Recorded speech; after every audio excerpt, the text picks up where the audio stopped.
Crispin, The Cross of Lead by Avi. We're at the second half of chapter 41. As I lay on my pallet, I tossed and turned until I finally decided it was air I needed. Bad decision. Getting up, I poked the shuttered window open a little way, then glanced down the street. At first I thought it was deserted. Then across the way I saw a figure standing in the shadow of an overhanging building. I thought of going down the steps and telling Bear. Instead, I held back. This time I would stay put as I'd been told. As I lay back on the hay, I was determined to remain awake until Bear returned so I could tell him what I'd seen. But the day had been long and tumultuous. Despite my intentions, I fell asleep. Chapter 42.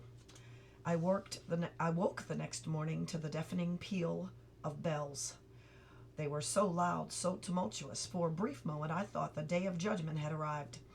Then I remembered I was in the town of Great Wexley and its many churches, and it was the feast of John the Baptist. Even so, it was strange to awaken in so closed a space, the air stale, and only light being that which... The air stale, the only light being that which slipped through the cracks in the shuttered window. But the pain in my wrist had gone, with only a blue mark to remind me of the attack. I turned to Bear, wanting to tell him about the man I'd seen outside the tavern that night before, but he, taking up most of the space on the pallet, remained asleep.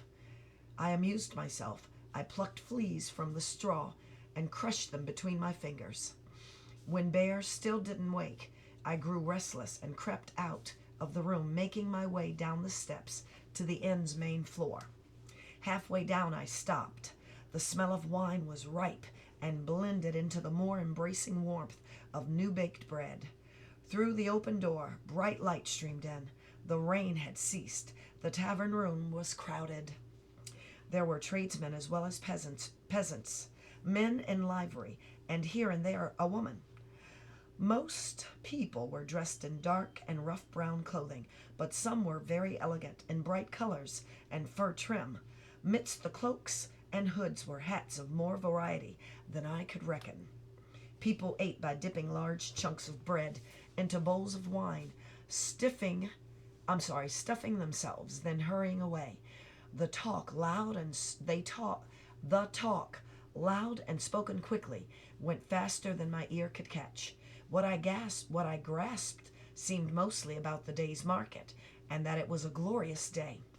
Presiding over all was Widow Daventry, louder to my ears than all the people combined. She fairly threw down loaves and bowls of drink on the table, now and again buffeting men with her fists and exchanging insults with a boisterous tongue, even as she put coins in her purse, the bread costing a penny, the wine the same. As I watched, more people came in, sat and ate. Midst the swarm of people, mangy dogs wandered. I even saw a pig snuffling up what had fallen to the ground. No one appeared to notice or even care. At one point, I noticed a young man enter and stand at the threshold, casting his eye about the crowd. I say I, because I constantly recognized him as the one-eyed man who we had seen in the first town in which Bear and I had performed. I immediately backed up some stairs. His survey, however, was brief, and he turned and went. I recalled Bear saying people would come a great distance for the market day. Even so, I asked myself if it was merely accidental that he came to the green man's door. Could he be in search of me or Bear? I hastened up to our room to tell Bear, but he was still asleep. Reluctant to wake him, I returned to the steps to stay on guard, but as I sat there, I found it impossible to escape the sensation that something dangerous was drawing in upon us. It put me to mind of the snares Bear used to catch birds we ate. An unseen loop, pulled tight, until the unsuspecting birds were caught. Perhaps we now were those birds. Chapter 43. I had been sitting for I don't know how long when Widow Daventry noticed me. For a moment she stared at me as if she'd not seen me before. "Ah, you there, Bear, you there, boy," she called, avoiding my name, though she knew it perfectly well. "You're supposed to be in the kitchen." Taken by surprise, for I was sure I hadn't been told I belonged there, I made no protest but came down the steps. In haste, she took me by an arm and led me away. Though one or two of the men called out, asking who was I, she did not answer. "Where's Bear?" she asked when we entered the back room. "Asleep." "You mustn't be seen," she said. "He should have told you." I made no reply, assuming Bear had told her of the attack on me, and that she felt a need to protect me. If Bear trusted her, I told myself, so should I. Do you think that was a good move for Crispin? We'll see. I looked about. We were in the kitchen, filled with food. On one side stood great barrels. From the smell of them, they contained wine or ale. Against another wall was a brick oven. There were shelves upon the walls where loaves of bread and trenchers lay. They smelled like bliss itself, enough to make my mouth water. "Make sure the pies in the oven don't burn," the woman told me, handing me a long shovel-like wooden tool. Place the done ones there," she said, pointing to the shelf. "There are breads ready to bake in there," she added, indicating a wooden chest. Then she hustled out, but not before saying firmly, "And stay in here." I peeked into the oven where the pies were baking. With the tool I'd been given, I reached in and fetched out some. Seeing that they were not so brown as those on the shelves, I returned them to the heat. While waiting, now and again adding more wood to the oven fire, I looked about me, amazed anew at the quantities of food I saw. Dangling from the ceiling hook was a piece of meat as large as I'd ever seen, spotted thickly with flies. Bunches of herbs, I recognized parsley, sage, and rosemary, hung from the ceiling, as did onions and leeks. Turnips and cabbages sat on shelves. Bushels of grain were there. There were clay jars and bowls aplenty, filled with I know not what. Everything had a different smell, some pleasing, others not. After a while, I rechecked the oven. The pies were now uniformly brown. In haste, I slid them out and attempted to place them on the shelves with the others, all but scorching my hand. One was so hot it slipped from my fingers and fell to the ground, where it broke open. In a panic, I scooped up the pieces and tried to push them together. When the bits failed to stay, I looked for a place to hide the damage, but finding none, I simply ate it, bolting the pieces like a hungry dog. Despite my nervousness and the speed with which I ate, I could hardly believe how rich and fine it tasted, filled with savory things I had never eaten and could not name. What's more, being hot from the oven, it filled me with a pleasing warmth. Widow Daventry bustled in. "Have you taken out the pies?" Feeling guilty, I said, "I put them on the shelf." She considered them, then me. "Except for the one you ate," she said. She opened the wooden chest and took up 5 unbaked loaves of bread. "Bake these," she said, "but eat no more," she admonished before hurrying out. Embarrassed, I did as I'd been told, being much more careful this time. Still, I confess, the memory of the goodness lingered for a long time in my mouth. After a while, Widow Daventry returned. "Now, come with me," she said, and led me into the tavern room. It was empty of her customers. What remained were scraps of bread upon the floor and mostly empty tankards on the tables. "Gather up the tankards," she commanded, "and bring them to me." I did as I was told. She took them, sloshing out what remained onto the floor. We worked in silence. She seemed tense, but then, as if she'd been thinking the matter over for some time, she said, "Crispin, I'm sorry for your troubles, but if ever a boy could find a good master, you found him in Bear. As God is merciful, keep him close. Keep him close to his true calling, his juggling and his music. Don't let him mingle too much with those who would cause trouble, because she looked at me as if I knew something I didn't. If you don't help him, things could go much worse for you both. Chapter 44. When Bear finally appeared, he fairly stumbled down the steps, bawling for his breakfast. He had not put on his split hat. "Crispin," he said, when he saw me standing there, broom in hand, with the widow demanding 2 pennies a day for our keep. "It's good to see you working. Where is the good dame?" "In the kitchen." "Be so kind as fetch her." When I did, she had me carry in 2 of her meat pies, plus a tankard of ale, which I set before Bear. "Ah, widow," he said with a grin, "I'm glad the boy is toiling on our bill. For the love of Christ, all need to work honestly for their bread. "And I trust you will too," she said. "So I shall," he said, hand to his heart. "Except this morning. I've things to which I must attend. Now, I don't want this boy out upon the town again. It will be a mercy if you keep him busy, so reduce our debt. Can you?" Widow Daventry, who didn't look too pleased, wiped her hands on her vest. "There's always work in the kitchen.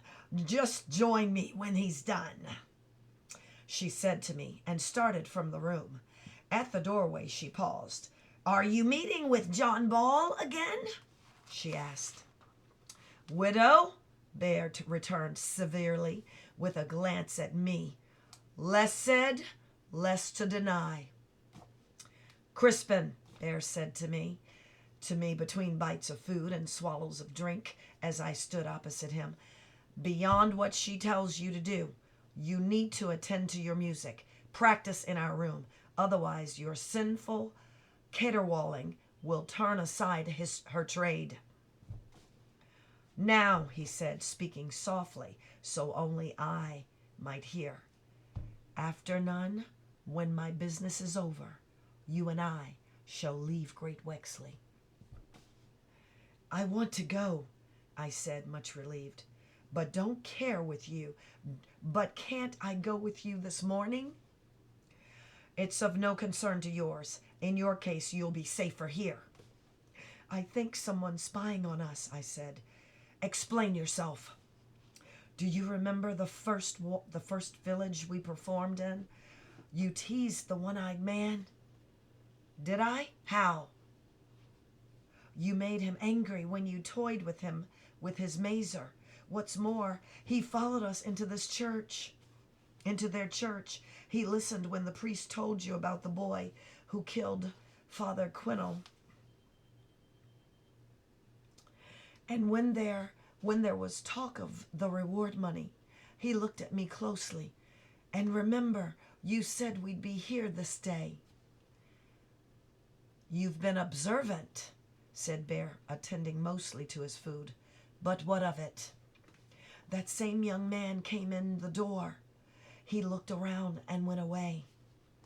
"Are you sure?" I nodded. Did he see you?" "I don't think so." Bear frowned. "If he's a spy, he's a clumsy one. If he's after you, we don't need to worry. My business will be quickly done. You'll stay here and keep out of sight. Then we'll go." "But Bear, I think I saw someone across the alley last night too." "The same person?" "I couldn't tell." "Crispin," he said, "for one so unwilling to see the world when we first met, perhaps you noticed too much now." "You've been protecting me," I said. "Maybe I should be protecting you." Bear looked around at me and grinned. "I like that thought. When I'm an old man, I'll remind you of it. But for now, be easy." When Bear had fairly stuffed himself with food and drunk from the remainder of his ale in one great gulp, he wiped his mouth with the back of his hand and rose up. "Remember," he said, "this time you must stay here." Then, without any further words, he left. I followed him out the front door and saw him stride through the crowded street. Just to see him go off made me nervous, and sure enough, as Bear moved through the crowd, I observed the one-eyed man step out into the street and look after him. He was not alone. A man dressed in the blue and white livery of Lord Furnival's house was with him. What's more, the one-eyed man pointed in the direction Bear had taken. I could have no doubt the young man was after Bear, not me. Even so, when the one-eyed man turned in my direction, I quickly ducked inside. What he might have done, he didn't know, because I raced. What he might have done, I don't know, because I raced down the hall to the back door and leaped out into the valley and began to run. As soon as opportunity allowed, I went to the main street and ran in the direction Bear had gone. I had to warn him. 45. I caught sight of Bear almost immediately. As he was tall, his bald head all but gleaming, it was easy to follow him as he moved along the street. Though his long strides kept him beyond my reach, I could follow without being observed. Being the feast of St. John the Baptist, a market day, the streets of Great Wexley were crammed with even more people than the day before. Every alley and lane was filled. The noise was deafening. I, who had every reason to stay unnoticed, was grateful for the crowds, and more so when I saw soldiers. Whether they were looking for me or Bear, or just keeping the order, I didn't know. I only knew I must avoid them.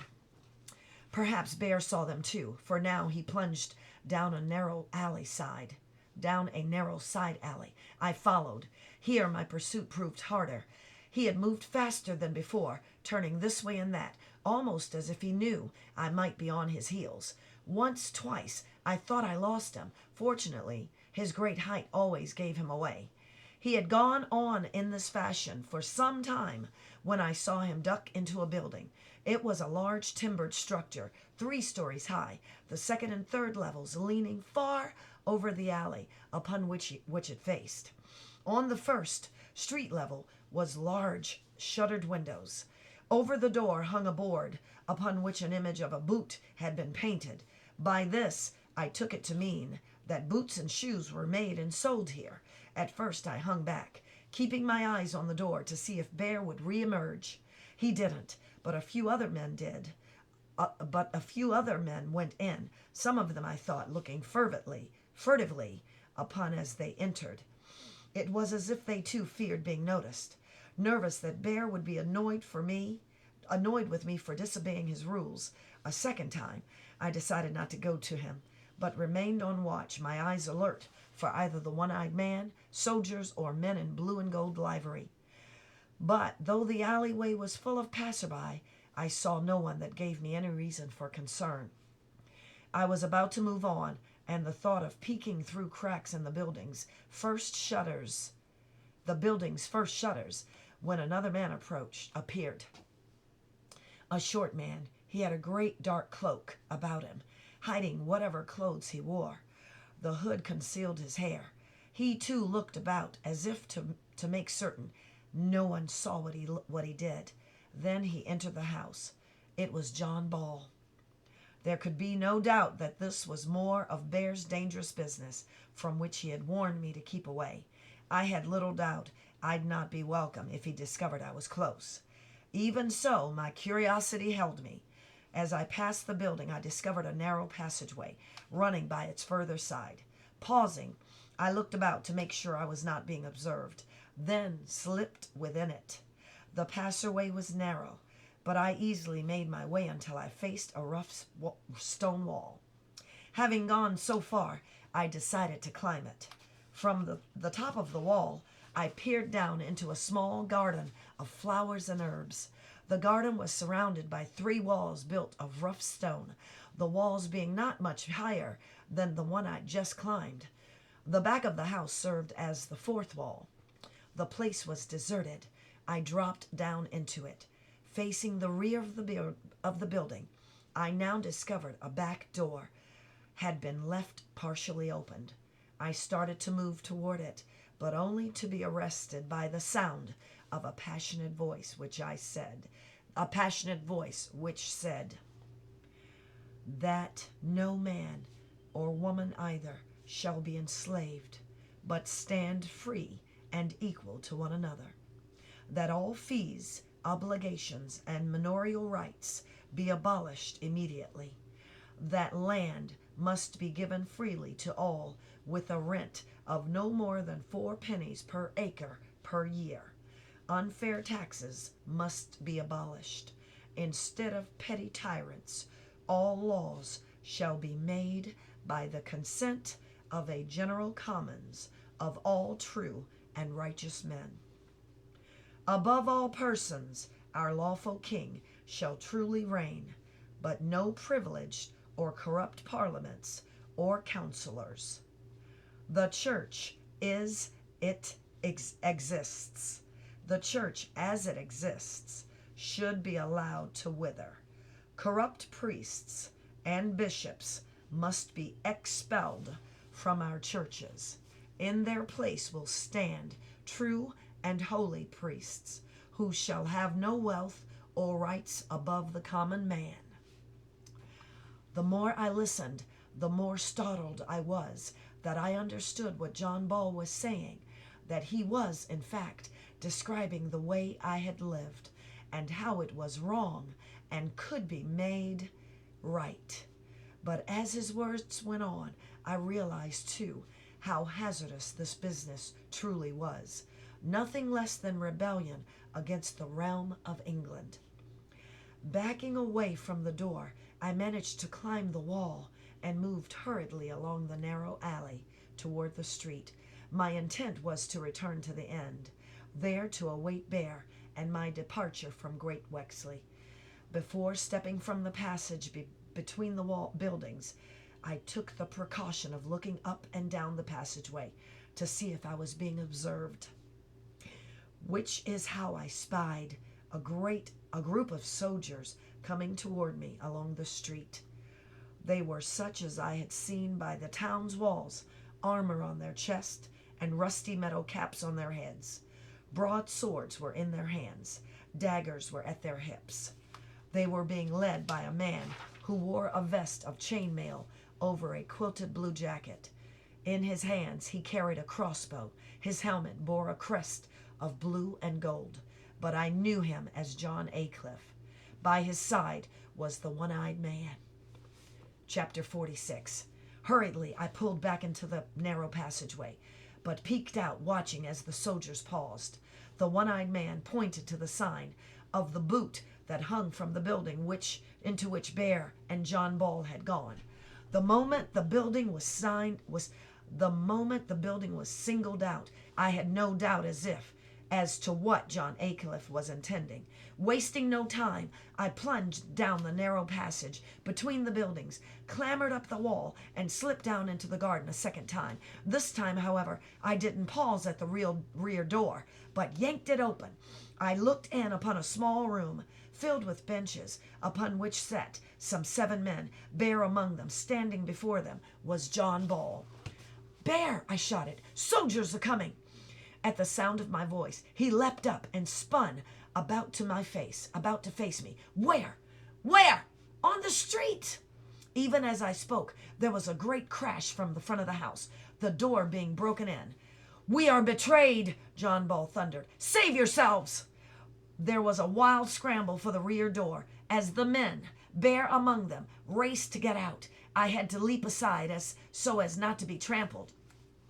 Once the men were in the garden, Bear took command. Using his great height and strength, he fairly lifted the men onto the back wall one by one. Once there, they swung their legs over, dropped down, and disappeared. The last to go was John Ball. At the top, the priest hesitated and called, "Bear, don't lose heart. Put your faith in mighty God and me. We'll meet again tonight at the White Stag." Then he too vanished. Bear swung about. "Crispin," he said, holding out his arms. I ran to him. He picked me up, and all but one fling over to the top. All but flung me over the top of the wall.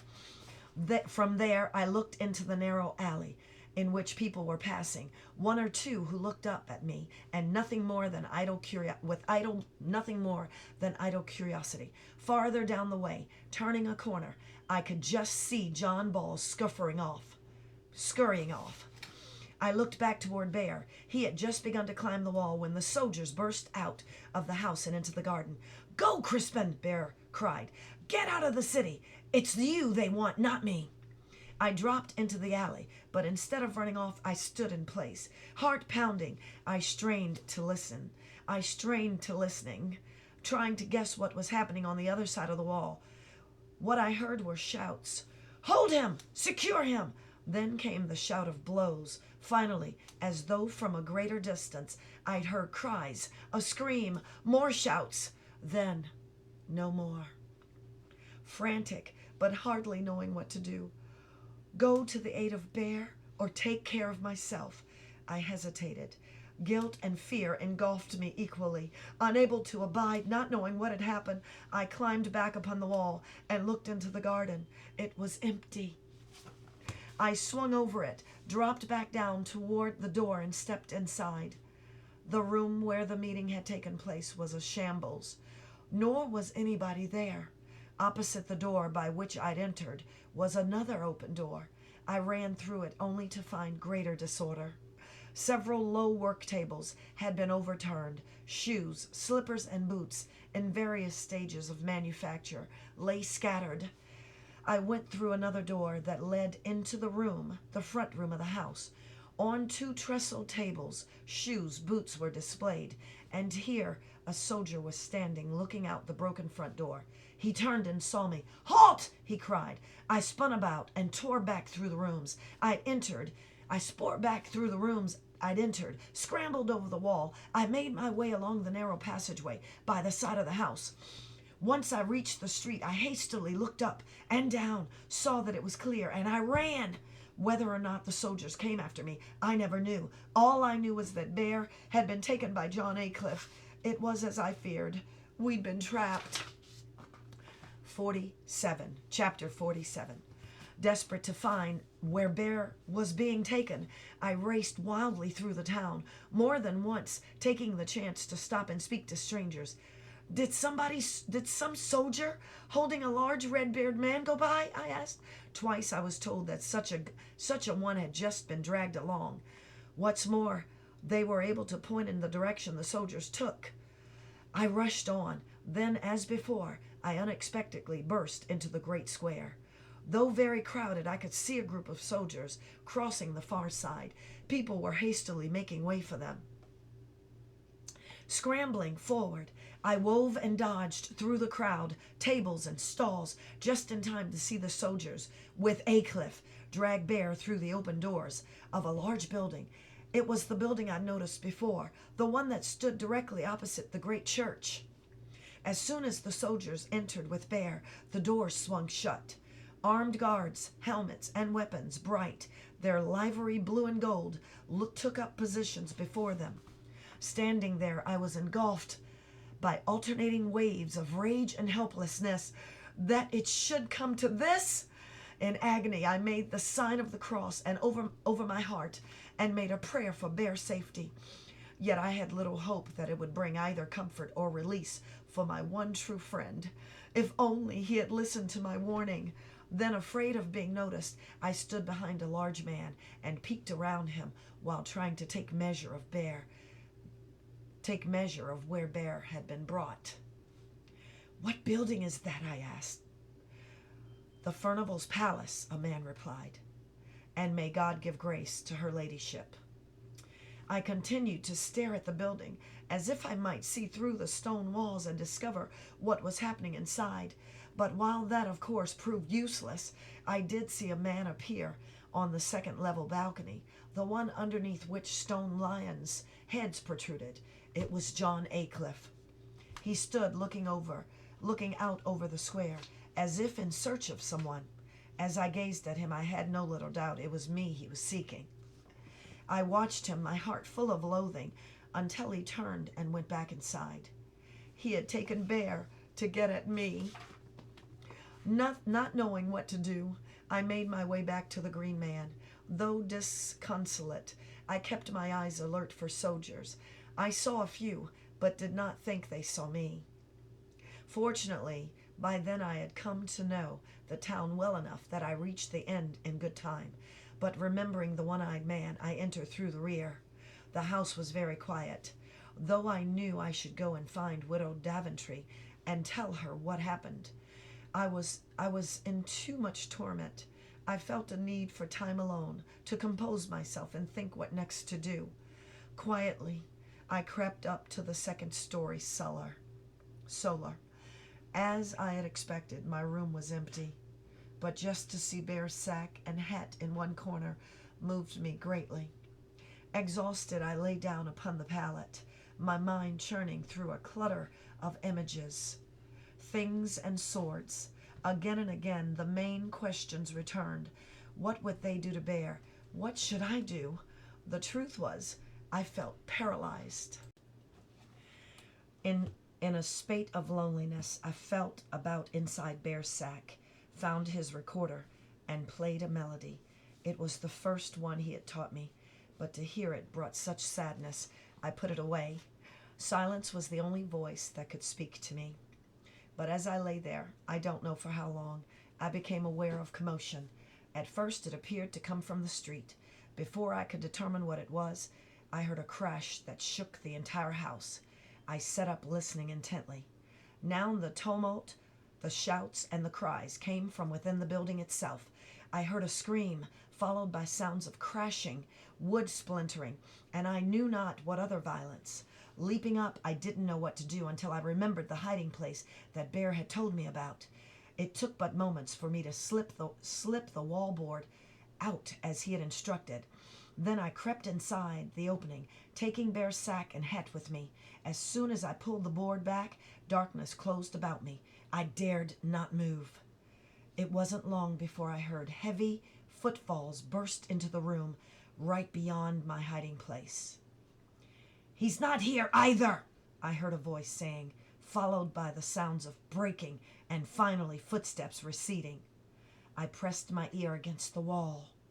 When I was certain no one was there, I eased my way out. The room had been completely tossed and turned. The little table had been crushed. Straw from the pallet lay strewn about. With extreme caution, I went out into the hall. It was deserted. At the top of the steps, I listened anew. From below came the sounds of weeping. The end of these chapters.